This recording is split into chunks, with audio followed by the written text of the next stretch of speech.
राधे राधे दोस्तों, मैं हूं आपका दोस्त, आपका टीचर योगेश अग्रवाल। आज है डे 2। हम स्टार्ट करने जा रहे हैं balance sheet. First of all meaning, balance sheet क्या होती है? एक स्टेटमेंट होती है जो क्या शो करती है? कंपनी की फाइनेंशियल पोजीशन। कब?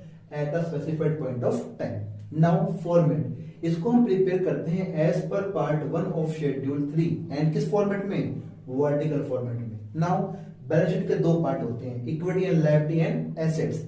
इक्विटी एंड लायबिलिटी में कितने मेन हेड होते हैं? 4 मेन हेड होते हैं। और एसेट्स में कितने होते हैं? 2 मेन हेड होते हैं। एसेट्स हम पढ़ेंगे पार्ट 2 में। पहले क्या पढ़ रहे हैं? Equity and liability.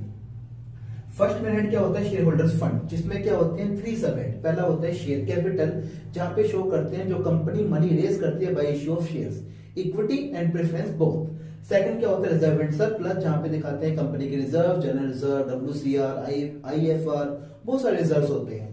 और सरप्लस, जो कंपनी का प्रॉफिट बच गया है। थर्ड क्या होता है? Money received against share warrants. इसका मतलब ये है कि कंपनी ने मनी रिसीव करी और शेयर फ्यूचर में उसको अलॉट करेगी, उसको हम कहा दिखाते हैं? Money receive against share warrants. Next है share application money pending allotment. इसका मतलब क्या है? इसका मतलब ये है कि कंपनी ने फाइनेंशियल ईयर खत्म होने से पहले पैसा रिसीव कर लिया, लेकिन शेयर कब अलॉट करेगी? After financial year. उसे हम कहां शो करते हैं? Share application money pending allotment. उसमें कोई सब हेड नहीं होता। नेक्स्ट क्या होता है? नॉन करंट लायबिलिटी, और एक होता है करंट लायबिलिटी। अगर कंपनी अपनी लायबिलिटी पे कर रही है विद इन 12 मंथ या विद इन ऑपरेटिंग साइकिल, उसे बोलते हैं करंट लायबिलिटी। और अगर पे कर रही है आफ्टर 12 मंथ या आफ्टर ऑपरेटिंग साइकिल, उसे बोलते हैं नॉन करंट लायबिलिटी। इसके होते हैं 4 सब हेड। पहला क्या होता है? Long term borrowings. कंपनी की जितनी भी बोरिंग्स है जो पे करेगी after 12 month after operating cycle, उसे कहां दिखाएंगे? Long term borrowing. Like debentures हो गया, लोन फ्रॉम बैंक जो पे करेगी आफ्टर 12 मंथ। नेक्स्ट क्या है? डेफर्ड टैक्स लायबिलिटी, ये हमारे सिलेबस में नहीं है।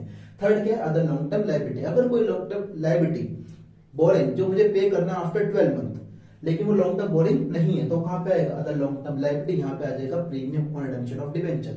नेक्स्ट क्या है? Long term provisions. अगर मुझे कोई अमाउंट पे करने का अमाउंट सर्टेन नहीं है और पे करना आफ्टर 12 मंथ, उसे बोलते हैं long term provision. Like provision for retirement benefit, like gratuity वगैरह। फिर क्या करंट लायबिलिटी? इसमें होता है 4 सब हेड। पहला क्या होता है? शॉर्ट टर्म बोरिंग, वो सारी की सारी बोरिंग जो कंपनी को पे करनी है विद इन 12 मंथ, जैसे कि लोन रीपेबल ऑन डिमांड, ये सब यहाँ पे आ जाएगा। ट्रेड पेबल यहाँ पे क्या आ जाएगा? सन्ड्री क्रेडिटर्स, ट्रेड के नाम है बिल्स पेबल। यहाँ पे क्या आएगा? अदर करंट लायबिलिटी जो ऊपर कवर नहीं हुई, लाइक आउटस्टैंडिंग एक्सपेंसेस वगैरह, interest due but not paid. और शॉर्ट टर्म प्रोविजन जो कि पे करने के अमाउंट सर्टेन नहीं है, लाइक प्रोविजन फॉर टैक्स।